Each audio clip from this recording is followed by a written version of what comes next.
Do I have a motion to approve tonight's? Can I just ask a question? Can we pull from consent 6.4 there. and 6.5? I just want to have a conversation about that before When- we yeah, when approve we- those. When we get to the consent, Okay. Yeah, we're at the agenda part. so.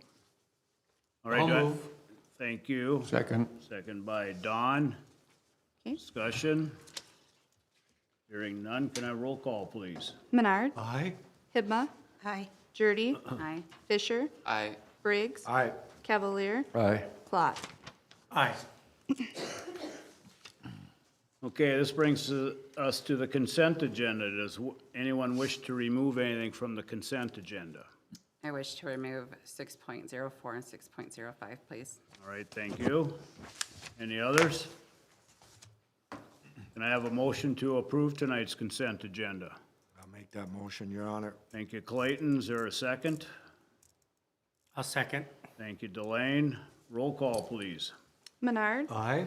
Hibma, Aye. Jurdy, Aye. Fisher, Aye. Briggs, Aye. Cavalier, Aye. Clot. Aye. Okay, motion carries. We have one public hearing tonight. Ashley, please. Yes, Your Honor. Item 7.01 is a public hearing regarding the citizen input regarding the proposed changes to the alcohol ordinance.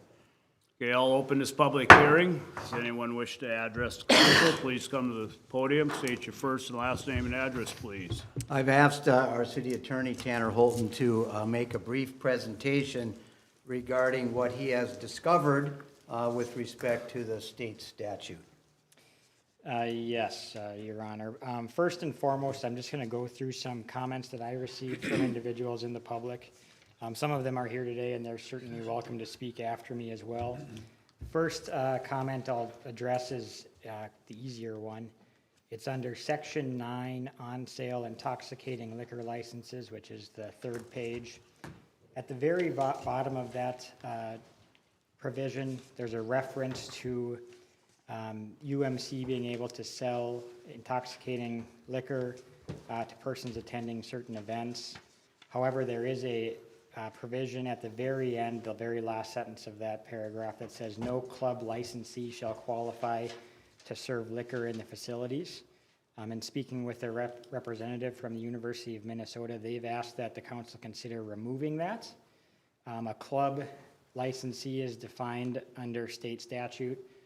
It includes things like VFWs. I think the Eagles would probably be considered a club. If I were to guess, I don't know how they operate exactly, but they would likely be considered a club.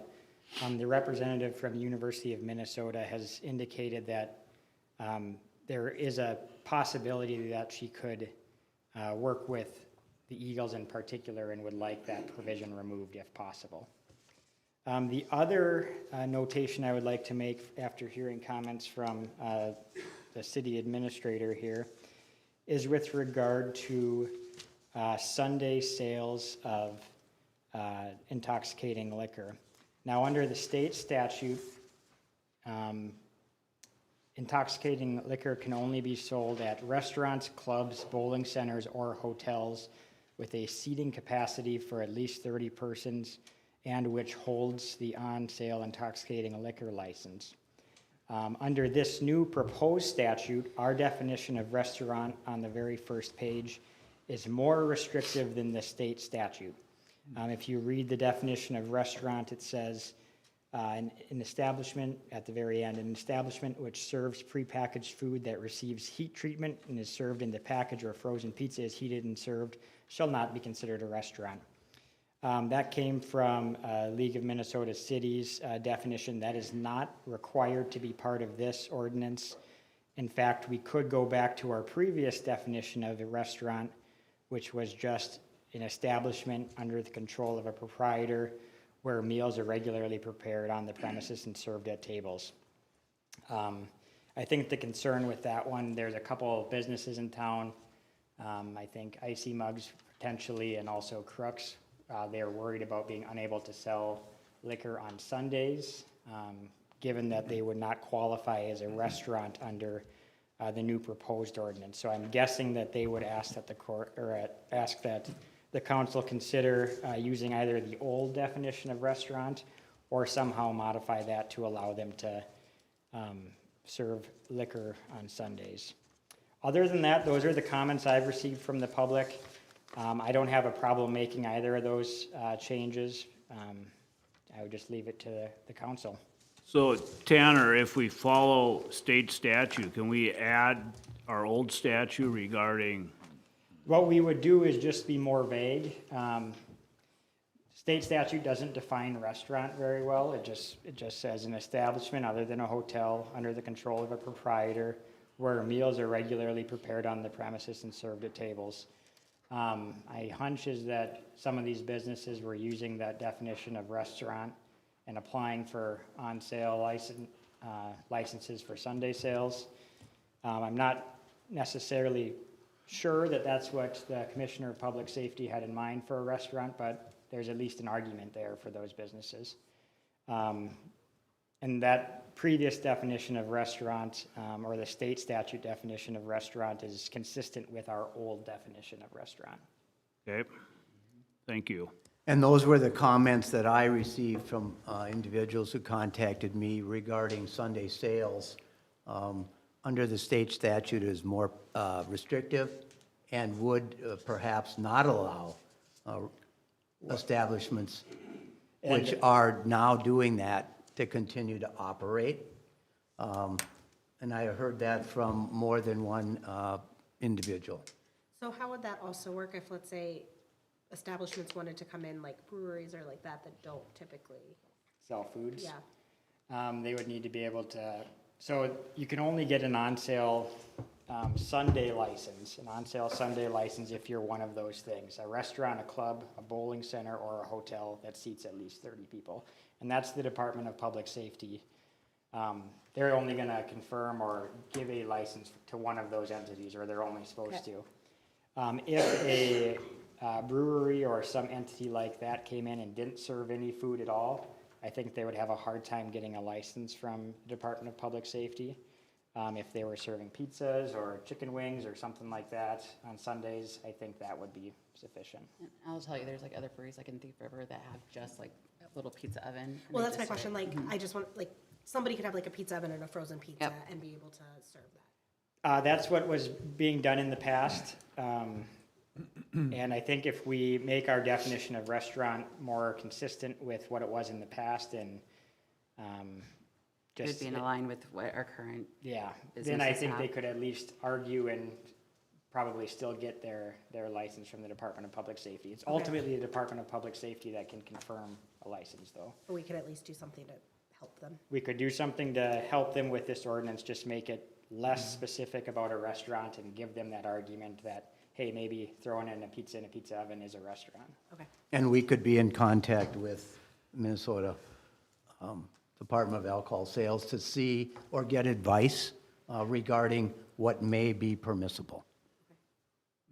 I think whatever we can do to make it less restrictive, I'd hate to hearken back to antique blue laws with regard to the sale of adult beverages on Sundays, so I would definitely cheer that on. Okay.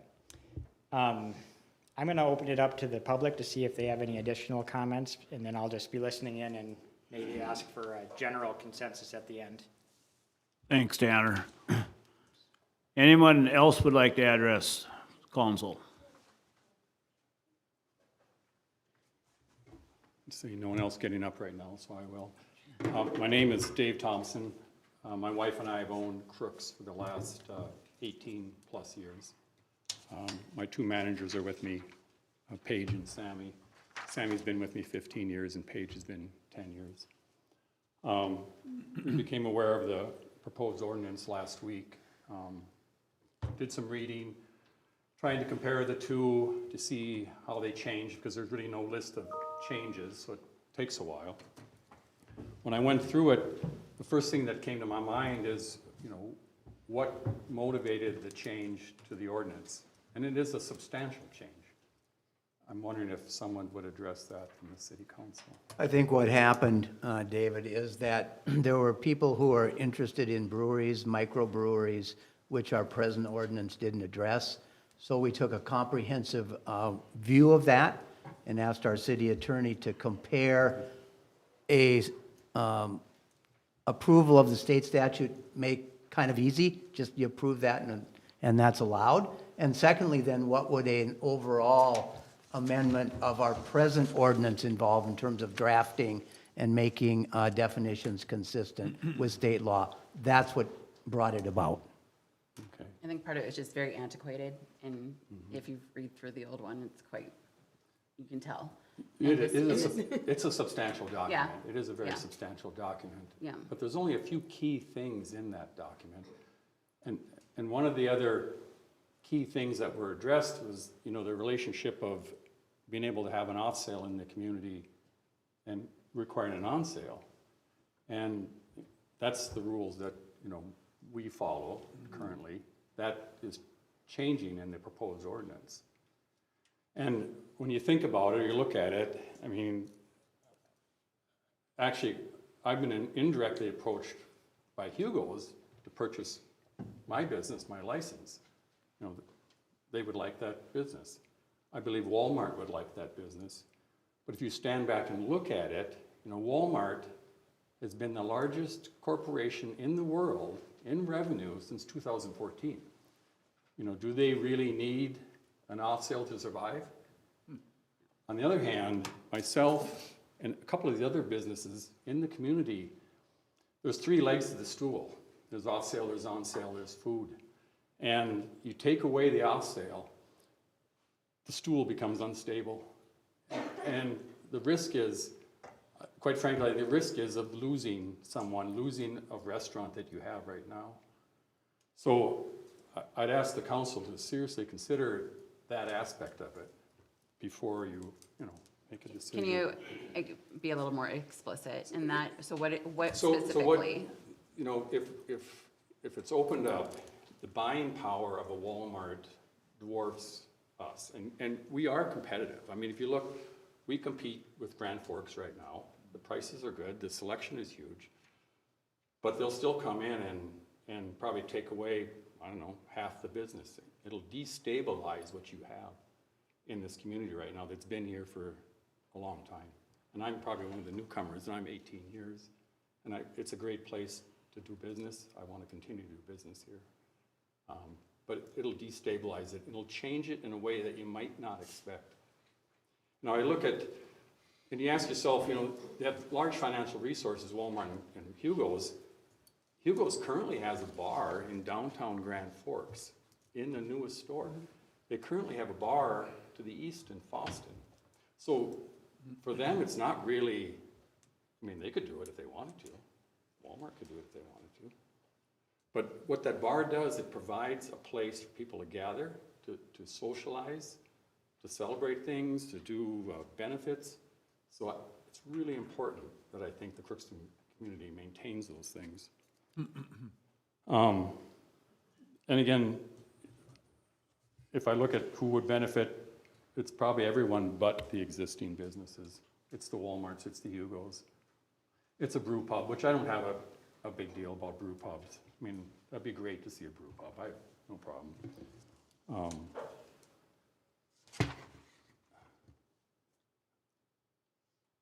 The attorney did address another question I had related to our business, specifically Sunday sales.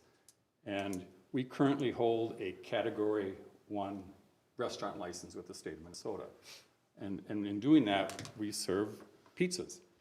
And the company we buy our pizzas from is a Great North. It's out of Detroit Lakes. They also make Rhombus pizza at that same location. It's a high quality product.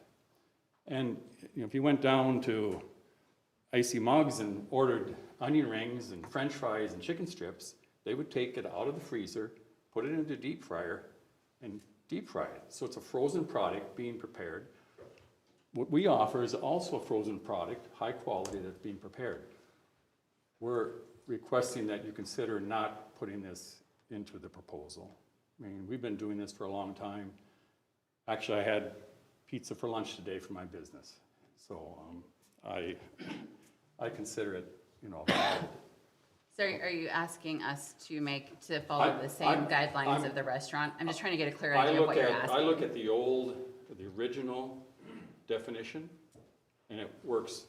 So that's what you're asking for? That's what I'm asking for. Okay, I'm just trying to find out. Maintain that. All right. So I'll close this. I'm not gonna talk anymore. I've talked long enough. The thing I see, the bottom line, if you pass this proposed ordinance, it creates a double standard. It makes it harder for the existing businesses to exist. It's easier entry for the new guys. And that's kind of my summary. Can I just ask, so the two concerns or changes that you're asking of us is for the off-sale and the food? Keeping it combined Yeah. keeps a social function in this community. When you think about what's happening to our society, they're sitting on their phones. A place to gather and to socialize is very important. And they're not easy to manage, but they're important. They're important to get people together to communicate face to face. So I'm saying there's no reason to separate them, keep them together. But My question on, so like for breweries then, because they could sell something to take home, could that be considered off-sale? And the reason is just, I've seen, looking at tourism and like brewery tourism, that then it doesn't even just bring people to them, but then it brings them to all the other establishments around them, and so it helps grow that. So that's where my head is just wanting to make sure that breweries can still come in. So, They certainly could, so if I'm understanding, to be able to keep the off-sale and on-sale combined with breweries, if they're able to sell something to take home, can that then be considered, or is that different? I think that's different, but I don't know the answer to that for sure. I'm still a little confused about, so, and this is just, I guess, a question for you, but, so the concern with, okay, so you're saying that the combination on-sale, off-sale intoxicating liquor license? it wasn't totally clear to me, but what I see is a separation. I mean, it's not real clear in the new ordinance, but you can now have an off-sale without an on-sale. But I'm not 100%, that's how I interpret it. I see, you would like to make it so you have to have an on-sale and an off-sale. I'm saying there's no reason to change it because these companies that want this, they have the financial wherewithal to buy everybody out of this room here. Okay. So could it be, I'm trying to think, to have an on-sale, you don't have to have an off-sale, but to have an off-sale, you would have to have an on-sale? Yeah. Which then would meet your Correct. needs, but would allow other places to come in if they did not want to do off-sale? Correct. Okay. And a brew pub, to your point, a brew pub does create traffic. Yeah. I mean, we go up to Hella, we'll visit the distillery, we'll visit the brew pub, and then we'll visit that bar. And Well, and I think it's that's a- part of the other thing that we were trying to do is like make it more welcoming to have those types of things in our community, because currently the ordinance doesn't allow that. And like find reasons, just because, I mean, you guys. I might- think it'd be great. I think an amendment to the existing would do that for the brew pub, if that's what the city's trying to accomplish. Okay. So, thank you. Thank you. Dave already said it, so. First, I have to say my name, Paul Gregg, 108 Gulf Terrace, Crookston. Two guys with two first names. Mike Paul, 311 Gulf Terrace. How you doing, Mike? Dave, you said eloquently, I guess, if you guys, when you mailed this out, I couldn't really tell what's new or what's existing in here. If you would have highlighted or said, my simple question is why? Why do you want to change what we've done all these years? You've think been it- asked, I guess, Corky? Yep, when, Address that. because of the interest in microbrews and brewery, and it's not included in our present, so we looked at the full comprehensive, either take the state, just as it is, which is easy to adopt, or amend our present ordinances, and we wanted your input before that was done. Amending the input, the current would be the way to go. I don't have a problem with microbrewery either. I don't either, yeah. I would also And like to Dave say, our understanding of this was that if we went with the amendment route versus actually going with adopting the state ordinances, that it would take a lot longer. How? And so, I just got you guys just amended something on.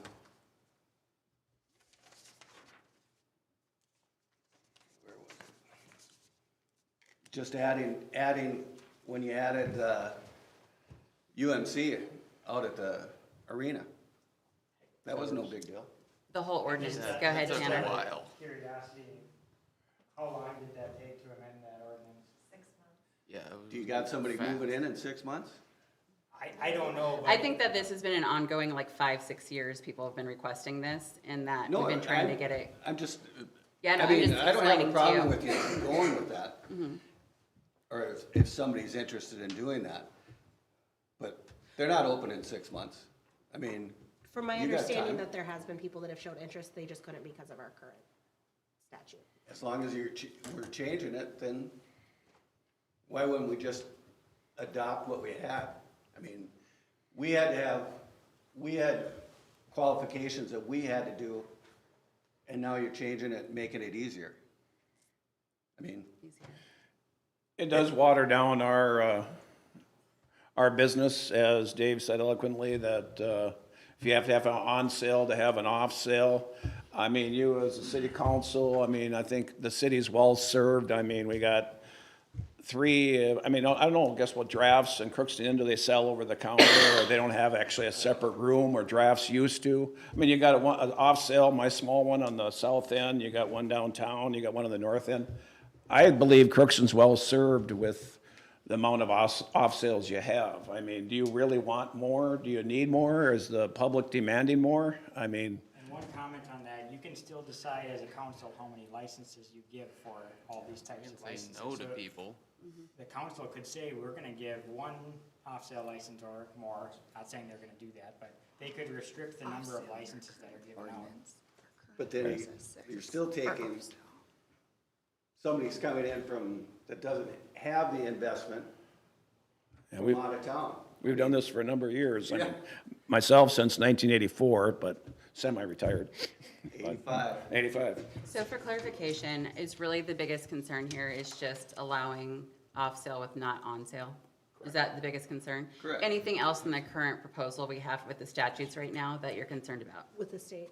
I can't speak for these guys, but for me, yeah. Yeah, that was the biggest thing. Okay, so we could go with the state statute, you'd be okay with that, as long as we clarified the whole off-sale, on-sale piece, is Yeah, that correct? If you added 11182F back, that paragraph back in, Okay, yeah, that's the biggest concern. that's my biggest concern. Because I wonder if there's a way for us to actually just go through with the proposal, adding that one piece, instead of having to go back and then spend another 6 months on the old ordinance, which is antiquated, right? So if really your biggest concern right now is Yes. just that portion of it, I think that makes sense, if that makes sense to you all. Does that work, Corky? Lawyer? I think it does, but we want to check to make sure. That's all we want to do, and that's why we want your input. That's the very reason we are asking for it, because we don't know how it would directly impact you. That's what the council asked us to do, find out. 11182F. So Tanner, question please. You know, I guess different states I've been to, distilleries and breweries or whatever, where they brew it there, they also have it bottled or canned to buy there to take it home with them. Is that considered an off sale then too? That would be off sale too, I believe, but I think a lot of those licenses, the brewer and the brew pub, they specifically allow for you to do that sort of thing. It's kind of an added benefit to having that type of license. If you're brewing on the premises, they oftentimes give you that power to sell it. So would the owners of, the off sales here be okay with that too? I would. If it was only beers from that brewery, or Correct. whatever is being distilled, or, okay. Okay. And that was one of the considerations, brew pub, on sale and off sale. 11182F. And that's on the old ordinance. That's in the Yeah, old that's the ordinance. old Not the new ordinance. one. Yeah. Yep, and I got the old one up, and I just Okay. wanted to make sure this is the one, so it's the one that says only 6 off-sale liquor license shall be outstanding at any one time? Correct. Okay, okay. That's an easy correction to. Do we have 6 right now? No. No. Okay, I was gonna say, I don't think we Three? did. That'd be close. 6 is the maximum. If the state statute were adopted, it would allow up to 7. Okay. Okay, all right. You can still restrict it. Yes, I said it could allow up to 7, doesn't mean it has to, but that's the most you could do. Doesn't mean you have to, just says you can. And the other thing I mean, granted, we're old and everything, but we don't check what's going on in the city council. The only way we found out about this was randomly paging through. Otherwise, we wouldn't have known anything about a change that would have affected our families, our businesses. You guys don't notify. We sent a mailing. We sent a mailing. We sent a mailing to everyone with, I mean, We printed it out. There was, a phone call would work. there was a mailing sent. Yeah. Yeah, it was kind of buried in here. I didn't really know which was new or what was old. I mean, you got 15 pages, 12 pages, whatever it is. So you did get a mailing? I got this mailing here, and I don't, like I say, it doesn't highlight or tell us what's the change or the reason for the change. I guess my simple question was why? Why change it? It's been working so fine for so many years. Yeah, I think the city of Crookston is covered. and did you understand why it was even thought about? Yeah. Because the microbreweries, brew pubs were not covered. So instead of just moving forward, the council said, get this out to the people who it affects and see what they say, which you're doing. Yeah, brew pub's great. Corky, first, is there a possibility is there a committee that does this group or the alcohol stuff? A committee of the council? Or a committee for that group, alcohol? There is no specific committee, no. Could one be made? Sure, if you think it needs to be, or mean, if you're satisfied that what. How often would this It'll even probably be a get together once conversation? every 25 years. Yeah, but I'm Yeah. just saying that, so that they're made aware of what's going on. Oh, yeah, we don't need a committee for that. I mean, anytime you would be talking about a potential change, we would inform all of the present license holders of the proposed change. We got markers, we can highlight things. We also hope that you're aware of the ordinances that cover you. But yes, without a committee, that can be done, for sure. Good, thank you. Thank you. Thank you. Thank you, gentlemen. Anyone else?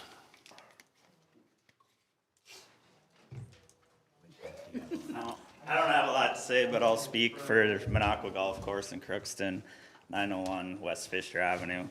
I just wanted to get up here and support these guys. You know, we're in our first year. All these bar owners in this room have helped me out a lot in this first year. They've been supportive. They've helped me make decisions for my business. It's been a good support group for me.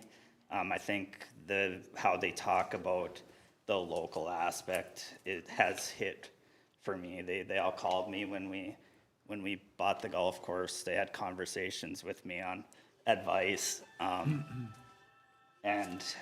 then my phone rings. One of them is calling you now.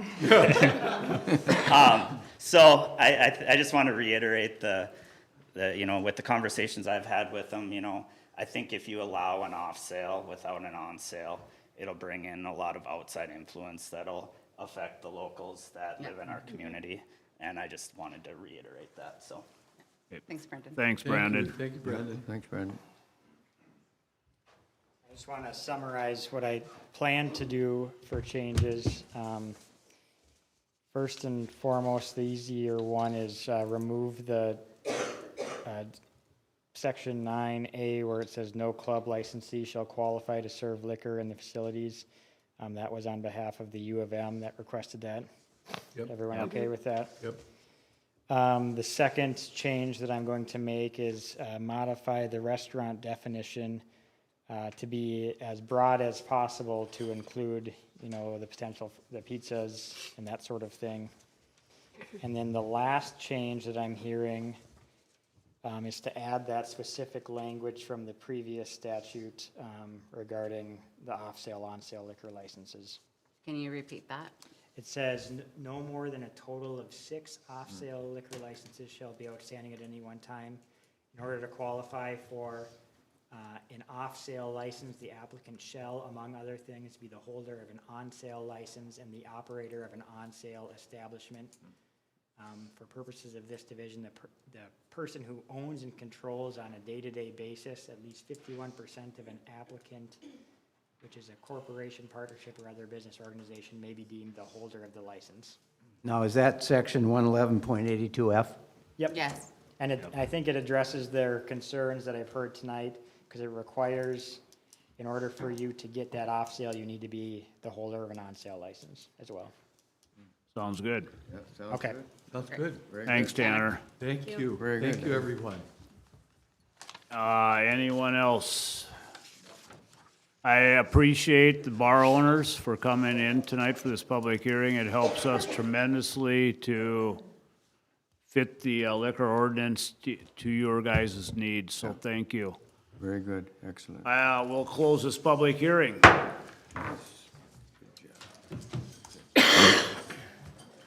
That's good. Corky, Shirley Iverson had a family emergency. We reset it for next time. Okay, I'll let her know.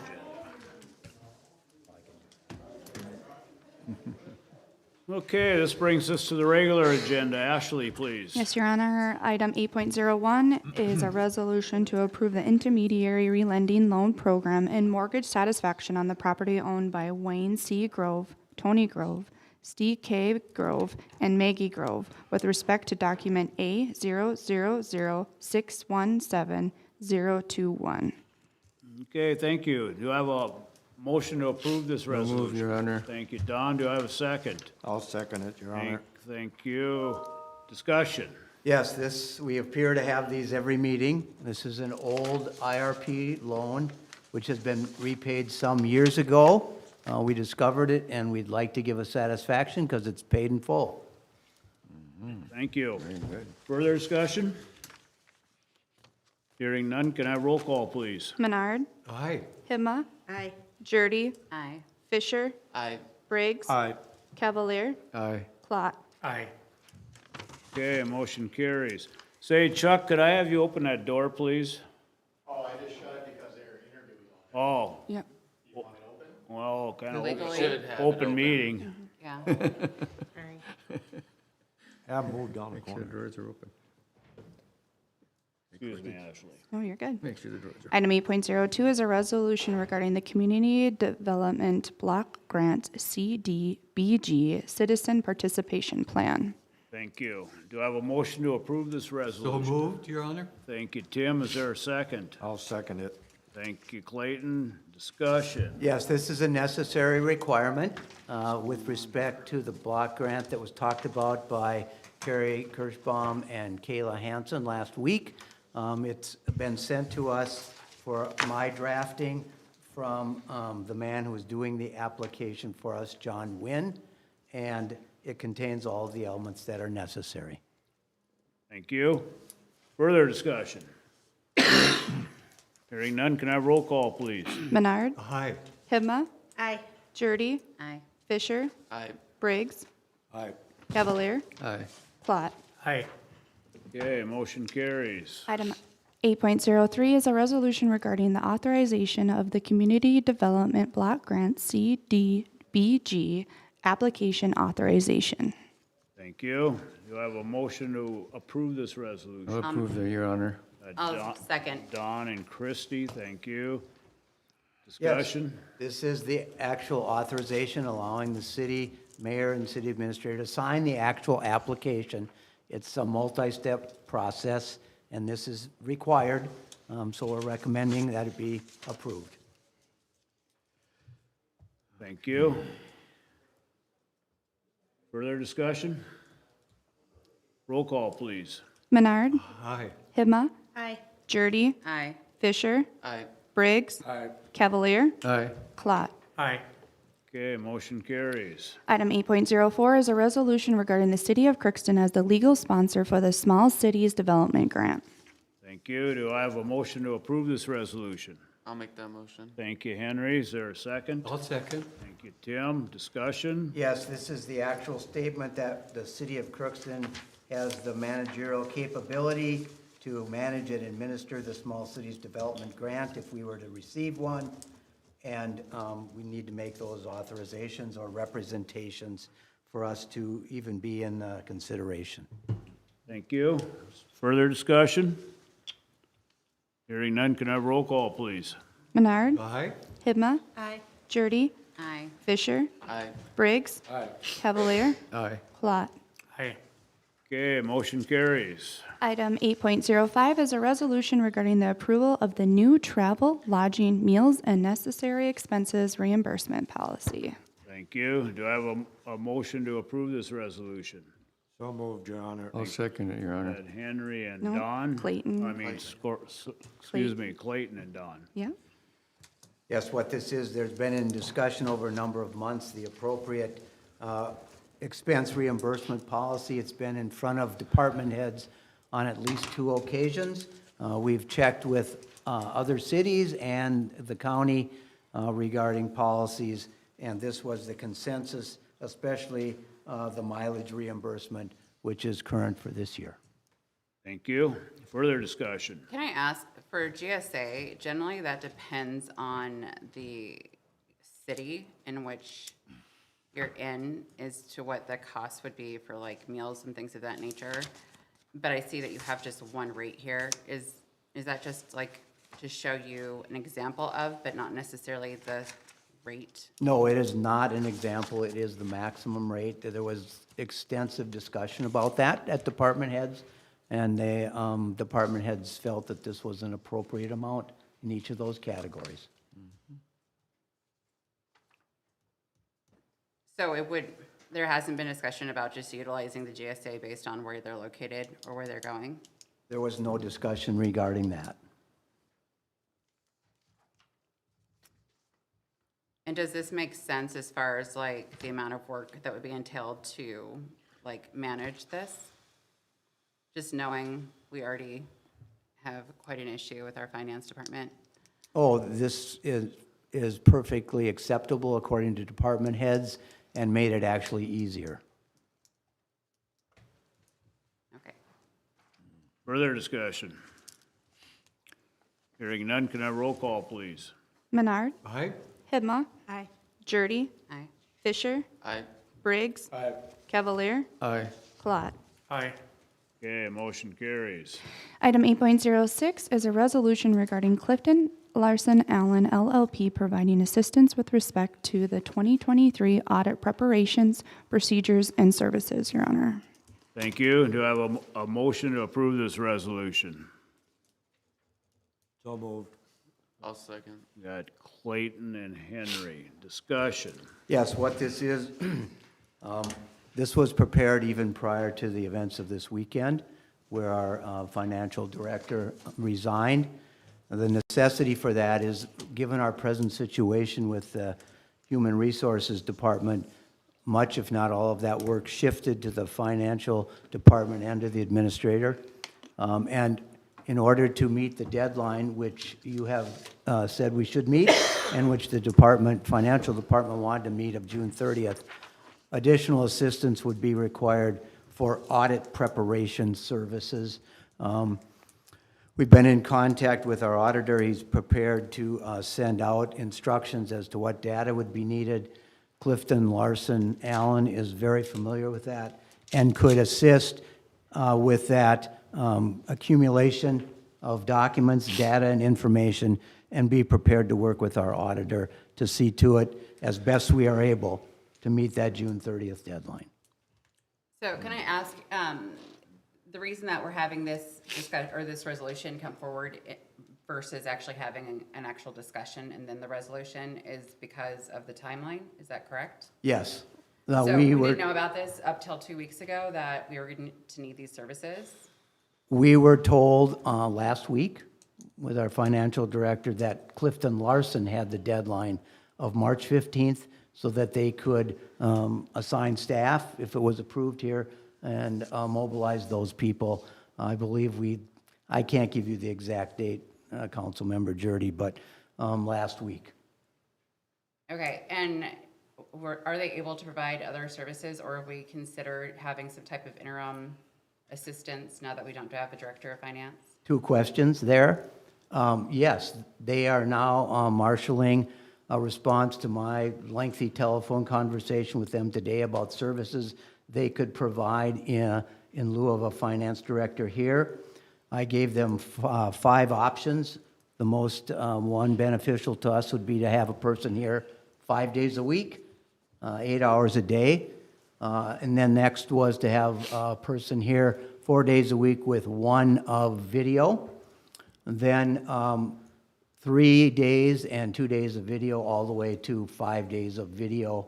And they are considering that proposal. I received a response at 5:04 today from the individual I'm in contact with, saying she's meeting with her departments tomorrow and should be able to give us a response about what of those 5 proposals they could carry out. Okay. I would like to just say out front, just because of the struggles that we've had in this last year with finance directors and just finance department in general, that I think it might be most beneficial for us to have some type of interim until we have a new city administrator, and then allow them to make that choice as to who they have the director going forward. So I'm gonna throw that out as my proposal.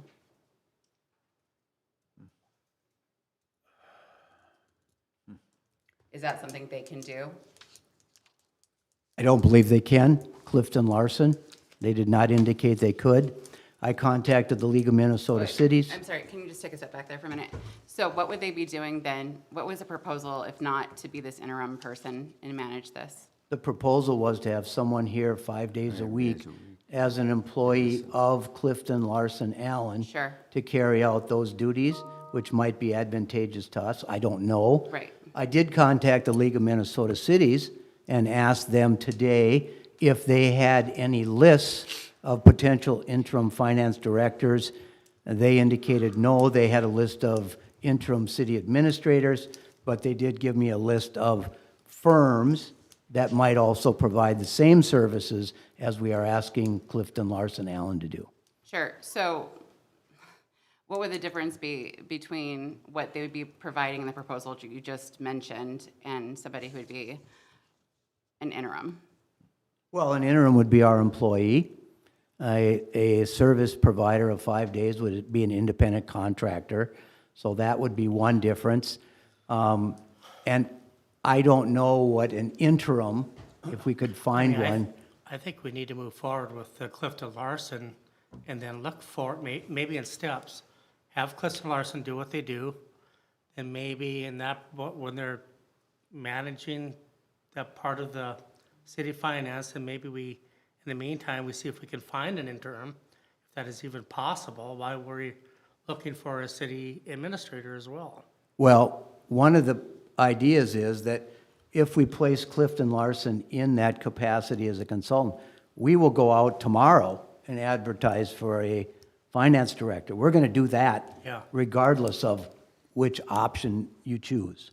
I would, again, rather have an interim than actually hire a new director of finance until we get a new city administrator. I just don't know if we're going to find an intern that's going to be as up to speed as we need them to be. Well, Clifton Larson's here, which can do a lot of that. Clifton Larson, they were coming in to help us make our June 30th deadline to get it to our regular auditors so they could submit it to the state. And I think so Christie, are you saying not to use Clifton Larson the No, 5 day I'm weeks? saying to use them, and I'm saying that if they can fulfill the duties that we need fulfilled in the meantime, and then I'd like to have the city administrator, whoever that happens to be, then hire a director of finance. Personally, I don't think we can wait. I think we need to Well, have if you're looking at the timeline that we have for the city administrator, it's April, May. So really, we're only what, like 2 weeks away, 3 weeks away? So, Oh, I think Councilmember, you're a little short on that. I think to actually hire one, you would be looking at May, June, because they still have to complete the process of a publication, and that ends at the end of March. Then they do the video interviews with potential candidates, screen them down, and then come forward here with video interviews for you all to review, and then you make a selection about who you would want to interview in person. That would be the timeline, just to get it down to someone you want to make an offer to. Yep, very well. I think we need to advertise for a city finance director. Yeah, I do too. I would agree with you, but I would like to have an interim until we have a new city administrator. No one get- I'm And- very concerned with how finances have been managed and handled since last April. Well, I am too. And I mean, I think that's why I think we got Clifton Larson in here to help manage that, but I think we need to advertise right away for, listen, if, I wouldn't be opposed, I've said this before, and I've been told that it's micromanaging, but us council members have no say when it comes to hiring department heads. Well, we do, we should be voting on it, that should be part of the, The Well, chart, after the process is done, they come with one person and say, okay, this is who I selected, vote yes or no, Right. and Right. that's the process, right? well, and I will tell Jillian, to a point, I think that micromanaging, yes, I think the city administrator should be a competent individual that's taking care of that. What I've seen in the last year has not given me a lot of confidence in how the finances have been managed. Well, And so I think it's a very and I different think that's- experience and a very different conversation. But happening I now. think that's, I think that's life in the job market today. It's not just here, it's everywhere. The finance department's, No, I'm just saying it's hard to keep good people in positions everywhere. well, I don't think that's the argument I'm making. I'm concerned with how the current finance department has been managed for the last year. So I think that we need to be very intentional about whoever comes into that position being Right. fully qualified to be in that position. Like I said, if you want to get a committee of a few council people to be, is like an advisory, I wouldn't be against that. But I think we need to move forward and get an, finance director in here as soon as possible. Yeah, for sure. well, the intention is to publish tomorrow for a finance director. My question is, if we hire someone else, are they taking on the HR stuff? Because I feel like that reasoning of they were completely overwhelmed and then we added another department under them, that would not be fair No, for us we to would have not be anyone doing else. that. That would not be the intention. Finance director would be the So is finance there- director. Correct, but if we hired somebody and they started on Monday, are they taking over that HR stuff that we asked Audrey to do? At this point, yes. Is that realistic? Because it doesn't sound like it was. Well, it is realistic given the circumstances that we have right now. Is there not other opportunities similarly to what we're doing with Baker Tilly where we could also outsource that? Not at this point. That may be different as time progresses, but at this point right now, no. Question, is there such a thing? Do cities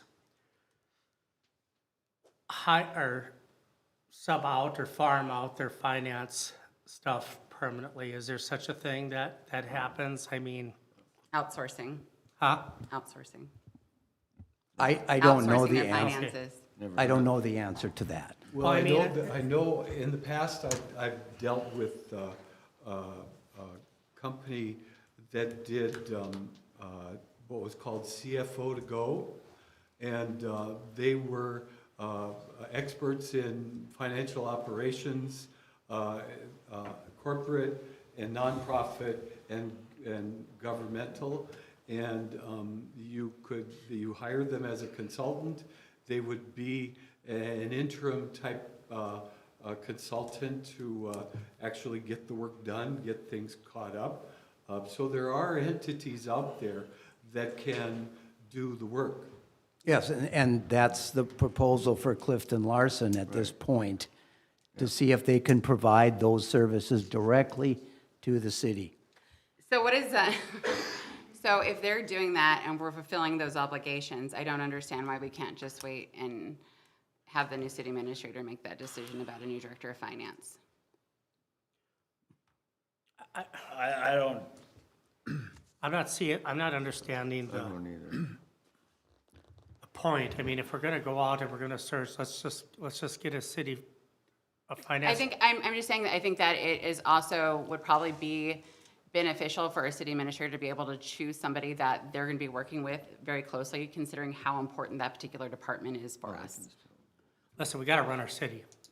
I'm not saying we can't- don't, and I can't think that wait. there's options there. Can't wait for the, next, I mean, who knows, maybe we might get through this next batch of what we think are, and we're not gonna like any of them, and then it's gonna be pushed down the road for however long, so then we're gonna be behind the 8 ball on finding a finance director, so I mean, that's a real possibility. Obviously, it happened last time, you know, we had, what, 4 candidates that Well, we also had a None of- search that was probably done not to the best of their Yeah, abilities. none of us like, but listen, I've asked the person that's doing the search, and she said it's tough finding city, administrators all around. It's not an easy task right now, so it's a very real possibility that we, you know, I'm hopeful, you know, but it's a real possibility that we may not like any of the candidates brought forth. I mean, how many times have we done this now in Done- recent memory? Like going through this. We- For a city administrator search? Yeah, we've been going through this for years. Well, here's And what, we just need, Here- it would be nice to have a foundation for our city administrator to step into Yes. instead of them coming in and now they have to find someone as well. Determine, yeah, that's. Yep. Well, I guess You we all could will look be at the that both final ways. determinators of any finance director. You will be I making think, that I think that we decision. need to not just be the final determinators, we need to be part of the process. I think that's what we're saying here. so what does that look like then? Be part of the process? What is- Interviewing, going through the resumes, mean- having the conversations. You gotta find the people. I first. don't object to that. I mean, especially for department heads. Well, and particularly because of our current situation with human resources being challenged, I think that it's not a bad idea to involve us in the search process. It's a unique dilemma that we find ourselves in here. There's plenty of talent on this council that have had hiring authority and understand, you know, what the history is for, and the struggle is with regard to finance. And that's my 2 cents. See, and the thing I keep looking at is the job market today and the longevity of people staying in jobs today. It's not like it used to be.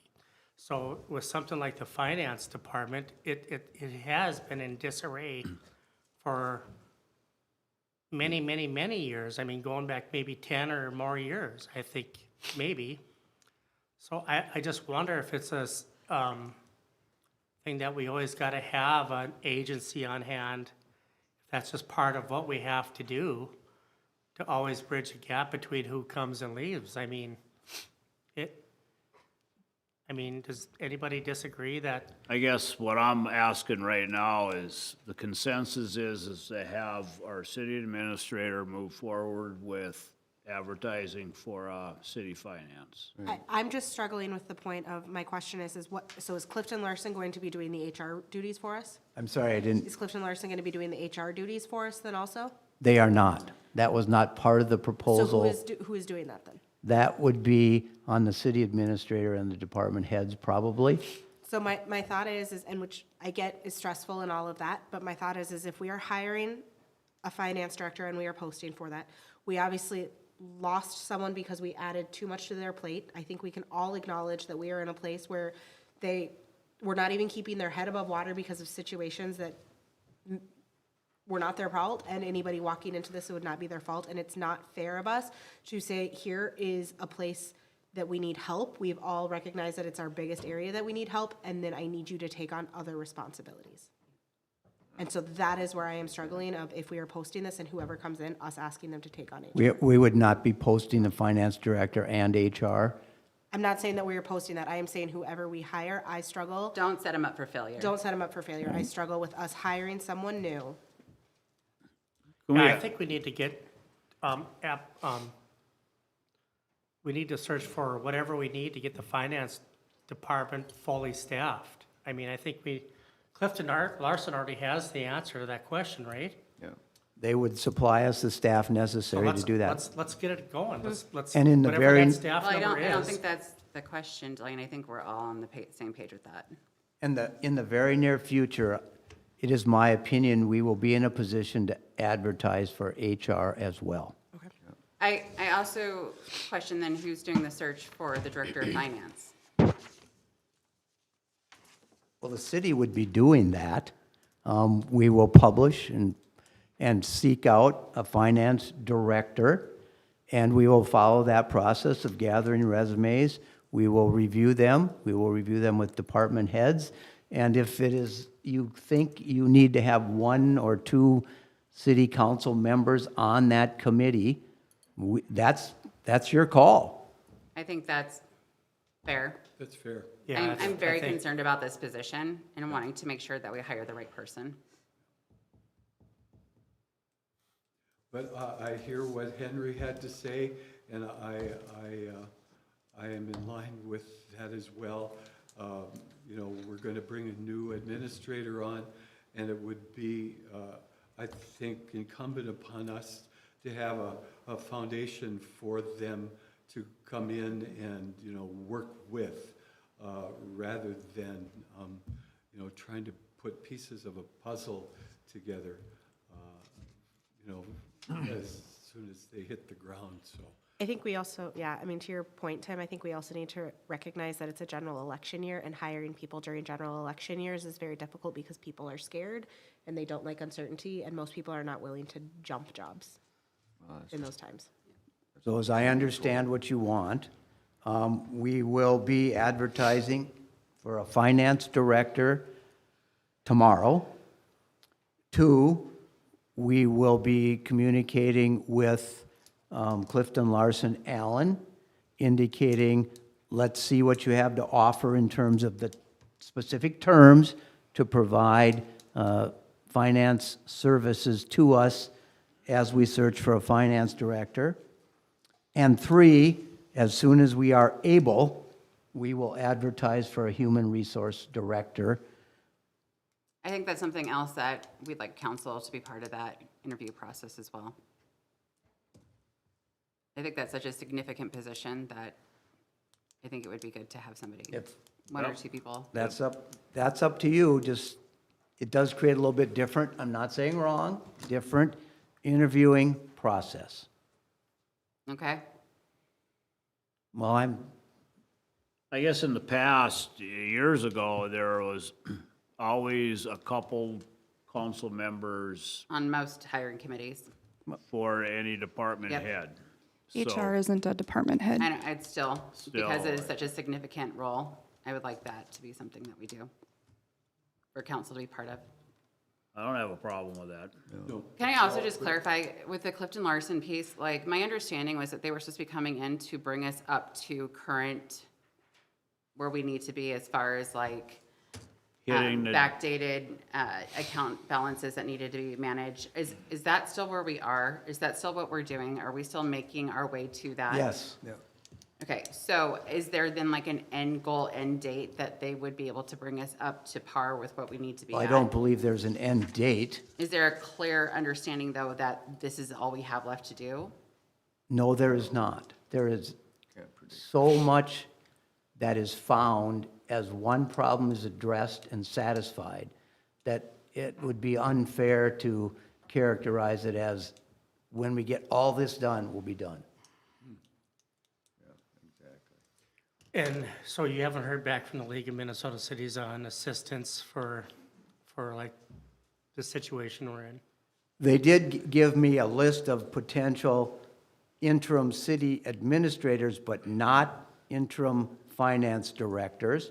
They gave me a list of firms that potentially might answer that question of I finance mean, director. is there, Would is there, Baker Tilly know something? I mean, if they're doing city administrator, we already have them. Has that been somebody you could talk with as well? I could talk with, but I got to tell you, I spent all day today talking to the people I've indicated. This is not an easy thing. I know This is that. not a time when they come back right to you and say, Yeah. oh, we have 8 people. I'm just saying So- that you are referring to the Minnesota League of Cities, and would think that the search firm that we currently have might have somebody as well in that. Well, that may or may not be, I have not contacted them. I was focused on financial, not city administrator firms. We're just trying to see if there's anything else. Absolutely. We can get to help. I mean. Yes, and if it's- absolutely, we if can there's do that. something that we can do and it's a money thing, then let us know, but It will be a money thing. I know what I mean. Yeah, yeah. Okay, so where are we on this vote? So, Yeah. if I could just real briefly, Tim made the good suggestion on the CFO to go, but then also I know that different clients, like Ellers has in the past, becoming a city director and then trained the new director to help get, maybe people who aren't quite as qualified, to help them get up to speed so they don't get buried. And whether it's Ellers or whoever it is, there is some of that that is available through municipal advisors, whichever company it is. Okay, okay, thank you, Carrie. So Okay. currently, the resolution is regarding the Clifton Larson Allen LLP providing assistance with respect to the 2023 audit preparation procedures and services. We have a motion by Councilmember Briggs and seconded by Councilmember Fisher. Okay, I think we discussed quite a bit. Roll call, please. Menard, Aye? Hibma, Aye. Jurdy, Aye. Fisher, I, Briggs, Aye. Cavalier, Aye. Plot. Aye.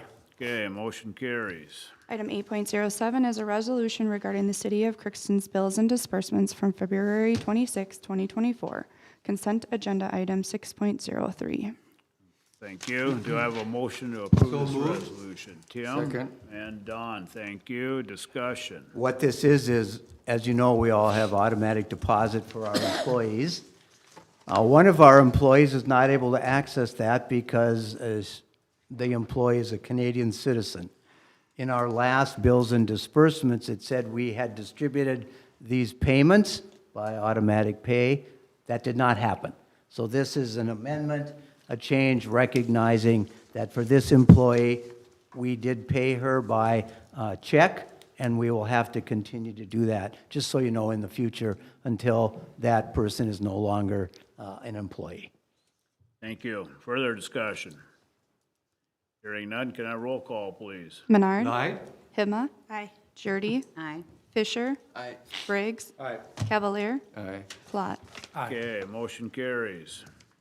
8.08 is a discussion on the submissions of material prior to the city council meetings. Okay, Corky will give us a brief on this. Yes, this is just a reassertion that for the council packets, we ask that anyone who wants to present, be it department head, individual, citizen, submit those materials to us prior to noon on Wednesday, prior to the subsequent Monday meeting.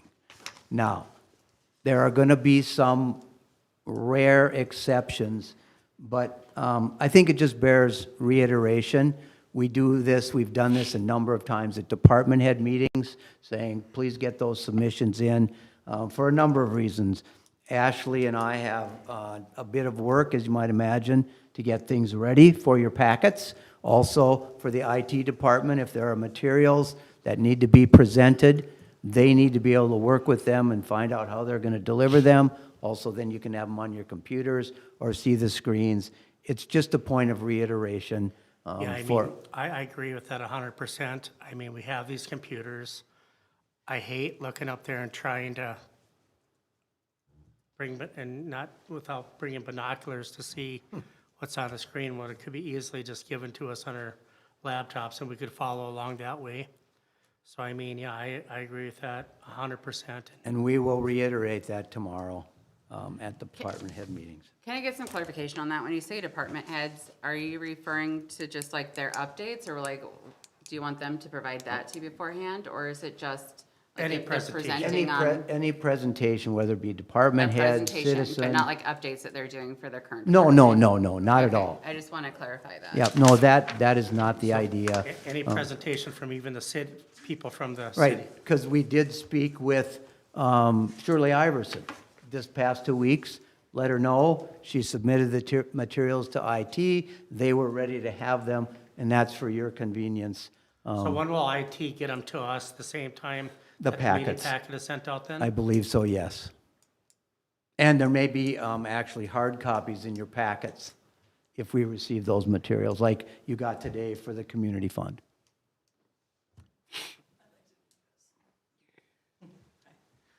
I would be the person, probably the biggest violator of this. And coming out of my department, it comes when, like, I've had meetings all day today. Had I had time, I would have put together a presentation on some of the meetings I've had to get before the council, but not just before council, before the community, so they're aware of what's going on. I do try to get everything, but Wednesday noon is really hard when I've still got Wednesday afternoon, Thursday, and Friday, and sometimes the agenda comes out, and I'll see something on the agenda that is directly from my department that I didn't understand, wasn't aware was going to be on there. And then it's like, okay, well, probably I should put together a presentation. So I guess I would say I need to have better communication to you from me, but I think also just to keep us aware of what's coming on the agenda so then we can prepare our presentations as soon as I mean, do possible. you guys discuss that at your department head meetings on possible agenda items at all, or? Well, no, not so much. I mean, we talk about it, but sometimes things come in my department, like the meetings come today that I had. I would love to present them to you guys and let you know what's going on. Especially if it's something where a bid's, or something's gonna come up in the next week or two, Delane. We have 2 weeks between now and the next meeting. And I get it, but it's hard to get involved when I can't see the screen. You know, it's. No, I we're in the- 100% agree with you on that. We're in the age that we're in, and I think it's ridiculous that we can't somehow figure out a way to get it onto our computers as, They can be emailed, we talked about this last 2 weeks ago, I totally agree with that. I 100%. Anyway, I'm just saying that I'm the violator, so I would be the main one doing this.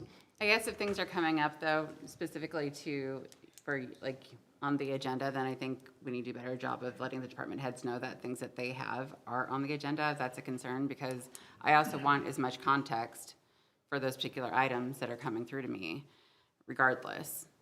Because I'm not going to vote on something if there's a resolution out there that I don't have full context on. well, like I said, I'd rather be able to get the full benefit of seeing what's being proposed on the screen in front of us. This is an where we can easy actually see fix. it. This is an easy fix. At each department head meeting, I will ask each department head, do you have anything you want on the agenda at the time of the department head meeting? We have them every Tuesday. Sometimes department heads aren't in attendance, sometimes most of the time they are. We'll just say, if you have anything that you need, please let me know or let Ashley know that you want on the agenda. Well, as we've done in the past with your department, specifically, you say, I would like this on the agenda, and unfortunately, sometimes we'll say no, and most of the time, I believe, we'll say yes. It's just that Monday, I will tell you, it will be a no, if it comes Monday. We get it Friday, we try to get the agendas out by 3:30, so everybody gets them. We all know that, all department heads. We just make a better effort, it will get done. Appreciate it. Thank you. Okay, thank you. Moving on. 8.09 is removed item 6.04, a resolution regarding the bank authority for the United Valley Bank. Thank you. Do I have a motion to approve this So resolution? moved, Your Honor. Second, Your Honor. Tim and Don, thank you. Discussion. This is simply authorizing signators for bank transactions. United Valley Bank is the one from which monies are drawn for payroll. With the finance director no longer available, we needed to substitute someone in to do that, and that at United Valley Bank would be our city clerk, Ashley Risted. And so can I just clarify, is there like a double signature or some type of checks and balances here for these signatories? Well, these are not actually signing the paychecks. It's just. This is the just to authorization of authorize ACH? transferring money to be paid to our employees. That's what this person does, because it's a two-step process. We have an account at Bremer Bank. That needs to be transferred over to United Valley Bank, who actually makes the disbursements. Separate signator at Bremer Bank, saying, yes, it can go to United Valley Bank. Then it's checked by the signator here in our office that, yes, that's the amount, yes, that's the appropriate amount, send the money out. And so it's only authorization for ACH transfers. Is that my understanding? Again, if it's for like positive pay. So like the accountant and the accounts clerk or accounting clerk, they will be the one that submits all of the information to it. And so then it's the positive pay portion of it, transferring that amount over from Bremer to. So the ACH There transfers. is a three-step process. 3 people will look at it. Okay. Further discussion? Roll call, please. Menard, Aye. Hibma, Aye. Jurdy, Aye. Fisher, I, Briggs, Aye. Cavalier, Aye. Clot. Aye. Okay, motion carries.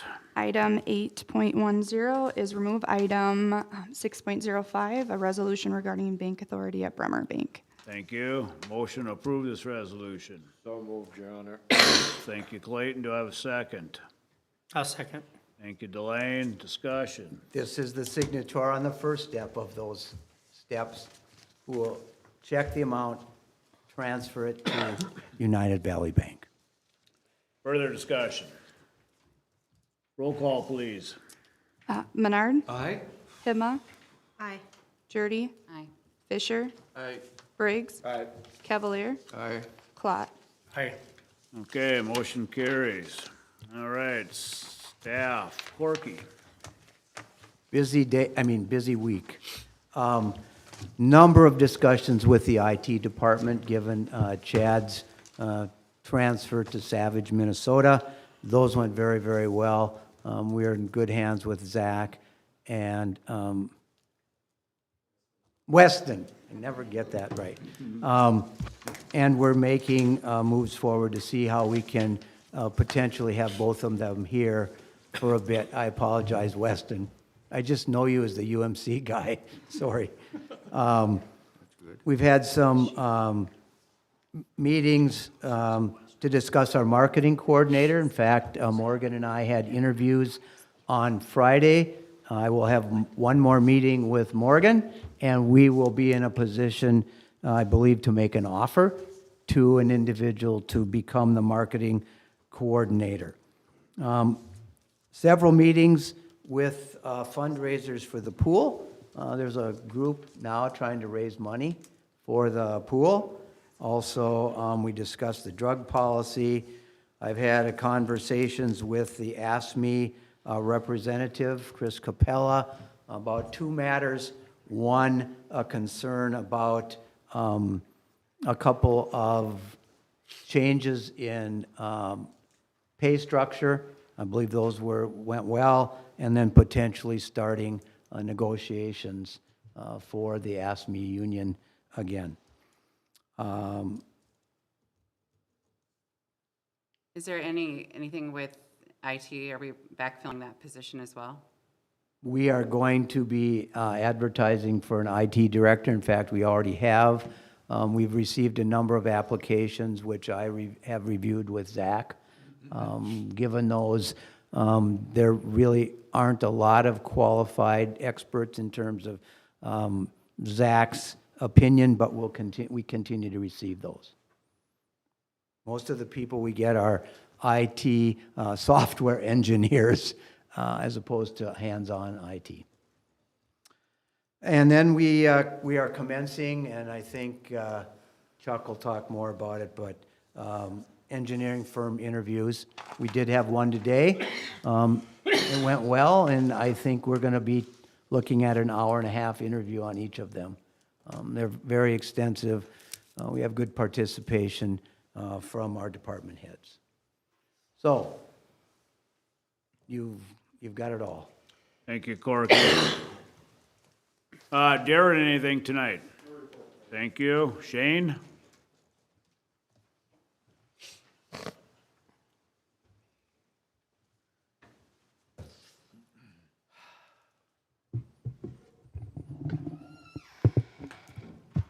Sorry, I had to move that just because I'm looking this way, I guess. Couple of things, department-wide. Last couple of months, we've been doing a lot of training on our first responder certification, stuff like that. So medical stuff, CPR is usually good to get out of the way in the cold months, and that's been going very well and very well attended. We did get, I know it's March, but our wildland grass fire fighting equipment is up and ready to go.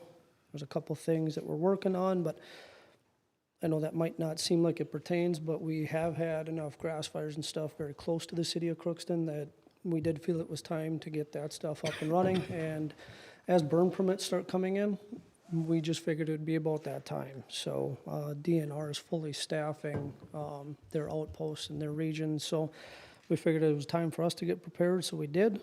I've been working with Greg on a couple property complaints. I know we had one that came in through the council on an open meeting, and we're still working on that, but there is a process there, so just so you're aware, we are working on that. We will be hiring, or doing our hiring process on the 21st of this month, so next Thursday. Reached out to applicants and just waiting to make sure we get our confirmation that they're gonna be here for that. And unfortunately, that's good timing because we were made aware that our newest firefighter, Ethan Falcon, is going to be parting from us on the 23rd. So he's going to be relocating to Bismarck. So we're going to be dealing with staff issues here coming for the next month or two, and I will keep you posted on that. But that's what I have as of right now. Thank you. Would that be like the only staff member you would be out, or are you hiring for other positions as well? We are still short the one person at this point in time, and then at the end of March, we will be short 2 firefighters. So the paid on calls, or the association is aware of this, and their willingness to step up and help has been fantastic, and they are going to continue to do so. We just got to look, and we got to try to find applicants. So can I ask, is there anything specific that we're having an issue with retaining our current staff? I mean, it seems like the pay is competitive. I think that was one of the things that we tried to address earlier.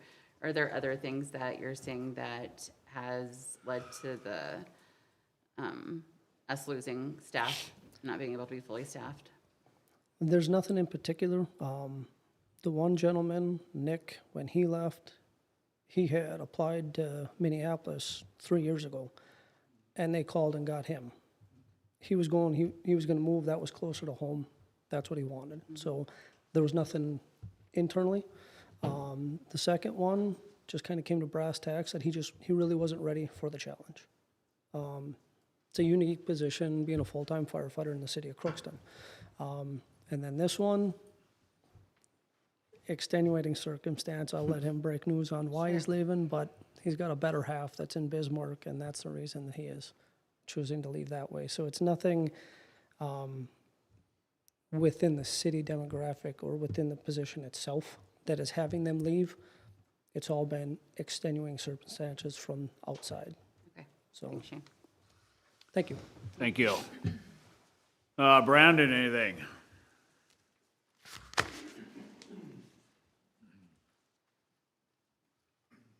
So 4 of us from the water wastewater attended our annual continuing ed in St. Cloud last week. So the operators are required to have their continuing ed to maintain their licenses. So while I was there, I attended a class on the lead service inventory funding portion. So we sent out letters about a week ago to all homes that we need a picture of their service line where it enters the building. If you didn't receive a letter, it's most likely because your house was built after, I believe it was 1981, and lead and galvanized wasn't allowed anymore. So don't be alarmed if you didn't get a notification. What I did find out is that we're in a pretty good position because the city doesn't own any part of the water service line. So it'll be fully funded for replacement if we find lead or galvanized at no cost to the city or the homeowner. So don't be afraid that if you let us in and we find something it's gonna cost you $10,000.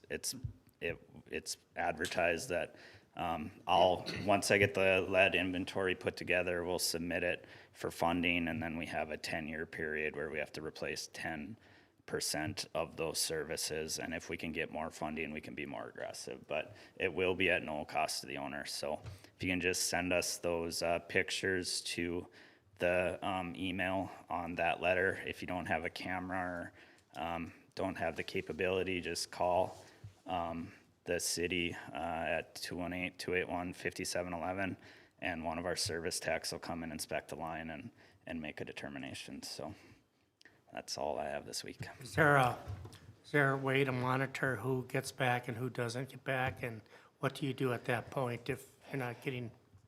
So,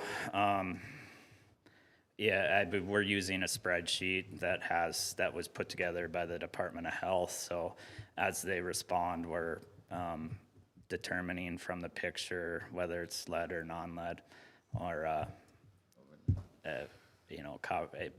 galvanized and lead have to be replaced. Everything else is non-lead. So if people don't respond and we can't get in, we'll have to make the decision on how aggressive we want to be. If we can't get in and we can't determine, we have to put on the spreadsheet that it's a lead service line until determined elsewise. So, we have the ability within our current policies to have access to the meter whenever we tell them that. And we'll obviously give them a reasonable time frame. But when we get down to the end, kind of like when we did the water meter replacement, we gave a lot of notice and tried to make phone calls, and if they ignored us, then we would give them about 2 weeks or we'd shut their water off.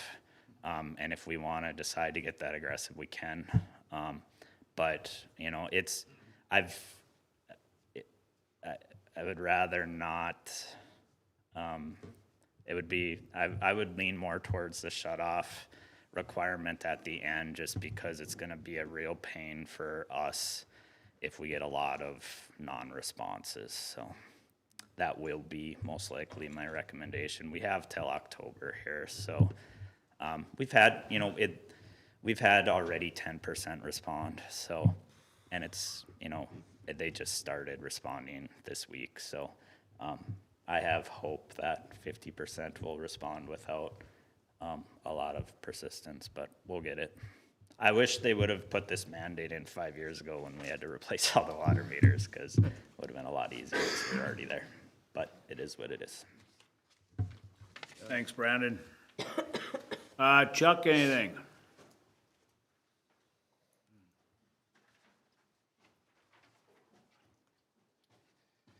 Good evening. So like Corky said, we're meeting with different engineering firms. We met with one today. We have 5 more scheduled for the rest of the week. Our interviewers are Corky, myself, Carrie, and Brandon. And going forward, part of my crew is traveling to Thief River Falls for mosquito control training. There they will learn training on equipment, chemicals, and best practices. Spring cleanup is tentatively scheduled for April 15th through the 19th. Brush cleanup, week of the 22nd. And then I don't want to steal the thunder from Carrie or Rich, but the 3 of us went down to McIntosh and we gave a presentation, and we found out, was it Friday or Thursday? Friday, that we were awarded $1.1 million for the TAP grant. So that's going to help out with our downtown project. And that's all I have. Thank you. Yep, thanks. Greg, anything? No report tonight. Thank you. Let's see, Jake ain't here. Scott, nothing? No report tonight. Carrie? No report, just celebrating with that transportation grant, so that was a big deal for us. Yep. Good job, guys. Good luck. Yeah, nice job. Good job. Anything from Witset?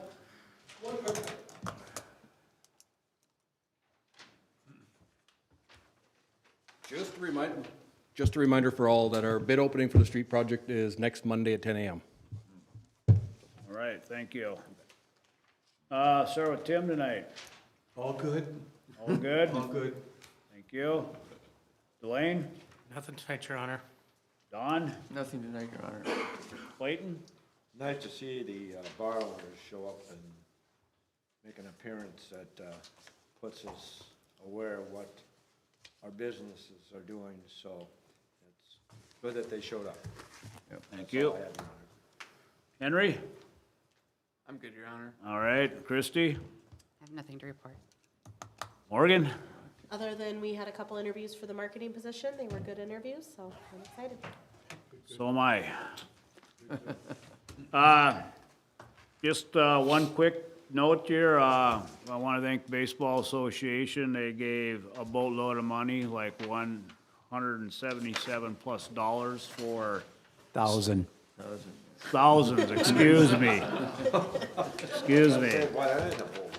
So anyway, for stadium seating out at the baseball field, so that's, I mean, Baseball Association has been great for the city. They've done a lot of work out there, and it's well appreciated.